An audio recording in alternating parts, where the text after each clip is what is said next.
Main मकसद भाई साहब जी ने अभी कहा कि आप किसी को डांट नहीं सकते, बच्चों को क्यों नहीं डांट सकते, पहले डांट सकते थे, लेकिन आज डांटने वाले में कॉन्फिडेंस नहीं है। डांटने वाला बच्चे को अपना समझता ही नहीं है कि ये मेरे भाई का लड़का है तो मेरा है, ये मेरी बहन का लड़का है तो मेरा है। अपने में सिर्फ स्वार्थीपन है कि ये मेरा है, नहीं, सिर्फ एक बच्चा पैदा हुआ वो मेरा है, भाई का भाई जाने, बहन का बहन जाने। तुम्हें खुद में कॉन्फिडेंस नहीं है, बच्चों को कैसे समझाओगे आप?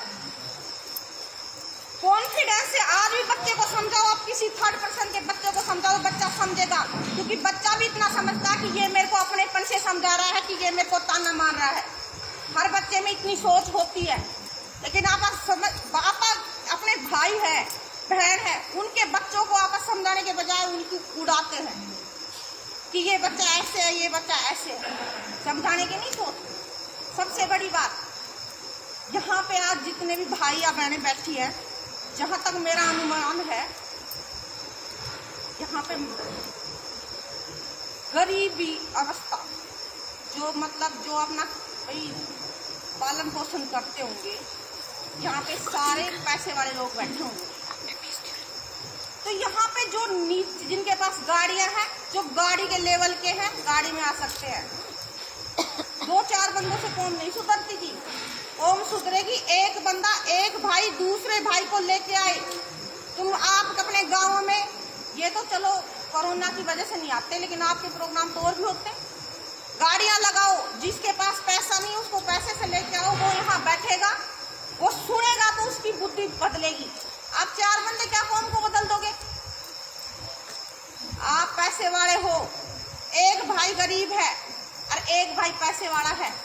गरीब भाई की शादी होती है, बच्चों की शादी होती है, तो पैसे वाला भाई अगर कोई प्रोफेसर है और डॉक्टर के बच्चे की शादी होती है, तो प्रोफेसर 10 लाख रुपए जेब में डाल के जाएगा कि आपको हेल्प है तो आप ले। लेकिन एक मजदूर भाई है, किसान भाई है, जिसके पास पैसा नहीं है, तो आप में से कोई नहीं देगा। मैं आपको उदाहरण दे सकती हूँ यहाँ पे। ऐसे राजपूत कौम को खोखला तुम आप खुद कर रहे हो, शान के झूठी राजपूती दिखाते हो, ऐसे कर देंगे वैसे कर देंगे, कुछ करके दिखाओ। गरीब लोग, फिर वो गरीब लोग नीची कौम के पास जाता है पैसे लेने के लिए, उसके सामने अपनी भाग भी रखता है, फिर आपकी इज्जत कहाँ जाती है? आपका भाई किसी नीची कौम के पास पैसे उधार मांगने जाता है और आप इतने पैसे वाले बैठे होते हो। आपको ये नहीं पता कि गांव में किसी भी राजपूत की लड़की की शादी है और इसके पास पैसा नहीं है, 10 राजपूत, 15 या 20 राजपूत तो ऐसे होते हैं जो पैसे वाले होते हैं, उनकी हेल्प नहीं कर सकते आप लोग। आप लोग ब्याज पे पैसे दे सकते हो, पैसे वाले को पैसे दे सकते हो, गरीब को तो आप ब्याज में भी पैसे नहीं देते। उसको तो आप पैसे देने से भी ये सोचोगे कि ये पैसा वापस आएगा कि नहीं आएगा।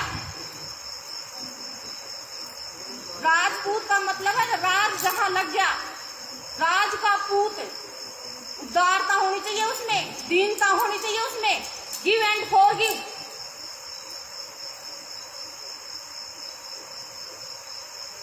लेकिन आप तो गेट्स एंड फॉरगेट्स, स्वार्थीपन है। अगर यहाँ इकट्ठे हुए हो, खड़े हो माता के सामने और एक प्रण ले हो कि आज से हम ये काम करेंगे, किसी गरीब की सुधार। आप दहेज बंद करते हो, लेकिन आपके मन में दहेज लेने की सोच होती है। आप यहाँ झूठा वादा करते कि हमारे बच्चों की शादी में हम दहेज नहीं लेंगे, लेकिन नीचे से लेते ऊपर से नहीं लेते, तो क्या है? आपकी भावना होती है मैं दिखाऊं कि मैं प्रोफेसर हूँ, मेरे बच्चे की शादी होगी तो ये नहीं आया तो मैं तो रेपुटेशन ही डाउन हो जाएगी। आप ऐसे घर में शादी करते हो जिस घर में एक लड़की है, उसका बाप डॉक्टर है, और फिर कहते हो हम दर नहीं लेंगे।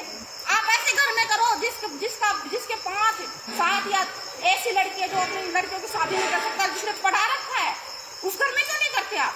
आपको जब दहेज ही नहीं लेना तो ऐसे घर में शादी करो ना जो अपनी लड़की की शादी नहीं कर सकता।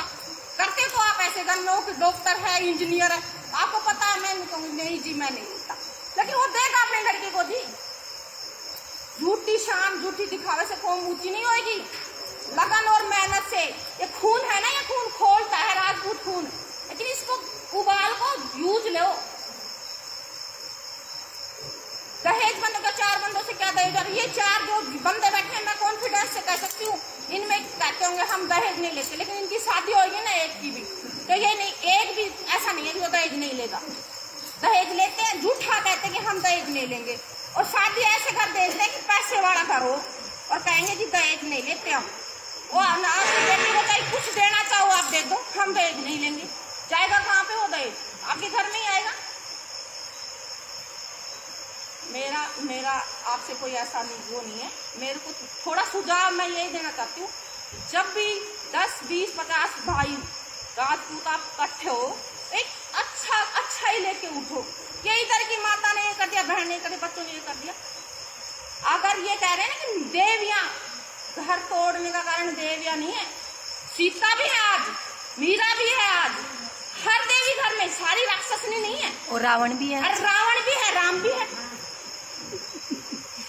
देवियां घर, अगर भाई है ना, भाई देवी के कारण घर नहीं टूटता। उस भाई आज के राजपूत में ही कॉन्फिडेंस नहीं है, वो खून ही नहीं है उनका। अगर उस राजपूत में कॉन्फिडेंस है तो देवी तो उसके आगे हाथ जोड़ेगी। कॉन्फिडेंस अपने अंदर है नहीं है, देवियों पे आप थोपते हैं कि देवियों ने ये कर दिया। राम वाला होना चाहिए नेचर, जब सीता बने औरत। मेरा तो आपसे ये अनुरोध है, आप बोल रहे हो सूक्ष्म शक्ति है, ये सब कुछ कर देती है, तो सूक्ष्म शक्ति आपको सब कुछ देती है, तो आपको ये भी देते हो कि अपने पास पहले जो है था, पहले ऐसा सिस्टम था, एक है ना अपने पास तो आधी भाई को देने के लिए भाई तैयार होता था, लेकिन आज आधी है ना उस भाई की भी आधी लेने के लिए भाई तैयार हो रहा है।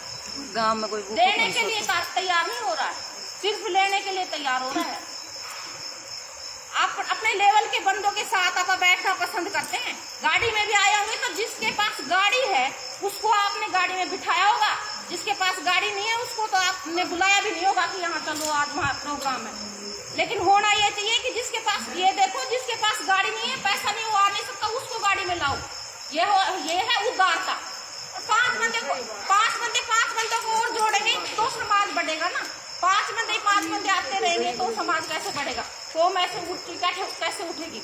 आप राजपूत हो तो आपको हर अपने गांव में हर परिवार में ये पता होना चाहिए कि मेरे परिवार में किस बहन की, किस भाई की स्थिति ऐसी है कि वो अपने बच्चों को पढ़ा नहीं सकता, अपने बच्चों का लालन पोषण सही से नहीं कर सकता, अपने बच्चों की शादी सही से नहीं कर सकता। फिर आप ये देखो कि मेरे बेटा है जी, मेरा बेटा फौज में ही लगा है, मैं गरीब घर की शादी करके लाऊंगा। आप में यहाँ पे राठौड़ भी बैठे हैं, शेखावत भी बैठे हैं, और तंवर भी बैठे हैं, जादौन भी बैठे हैं, चौहान भी बैठे हैं। आप एक गरीब घर की लड़की करके लाके देखो ना घर में, कब सुधरेगा समाज? सिर्फ बातों से समाज नहीं सुधरेगा, कुछ करके दिखाओगे तो राजपूत को मुच्ची होगी, अपने आप हो जाएगी। ये गाने से नहीं होगी, ऐसे करना वैसे करना, बात ना अपने आप बढ़ती आगे। अच्छाई है ना, अच्छाई दुनिया में फैलती है, कुछ कहने की जरूरत नहीं होती अच्छाई को। और नहीं, आप छत्राणियों पे छोड़ दो ये बात कि ये हमारी इनकम है, ये हमारे बच्चे, तुम करो जैसे करो, बोलो। छत्राणी 10 प्रोग्राम में यहाँ पे मैं आ जाऊँ 10 प्रोग्राम में 100 छत्राणियाँ बढ़ेंगी आपकी, 100 छत्राणियाँ 10 प्रोग्राम में बढ़ेंगी। इसका लेवल कर लाखों में चला जाएगा। आपको कितने साल हो गए राजपूत संघ करते हुए? मैंने बचपन से देखा ये, जब मैं पढ़ती होंगी 8th 10th में, जब से मैंने ये देखा है, ये जो सब है ये होती हैं, क्या कैंप बोलते हैं, संख्या तो आपकी बड़ी नहीं कुछ भी। अरे आप राजपूत कौम को उठाने चले हो, राजपूत कौम इतनी सी नहीं है, बहुत बड़ी है। कितने राजपूत इकट्ठे किए आपने आज तक? बताओ कितने किए? जिसके पास गाड़ी है बैठ के चले आओ, गरीब बंदा घर पे बैठा है, उसकी कोई सोच नहीं है। आपको गरीब को देखो, भाई को देखो, भाई के साथ खड़े हो। और दहेज तुमने बंद कर दिया ना, 100 बंदों ने, राजपूत कौम ने दहेज प्रथा राजपूत कौम ने बढ़ाई है, गरीब बंदे को राजपूत कौम ने मारा है।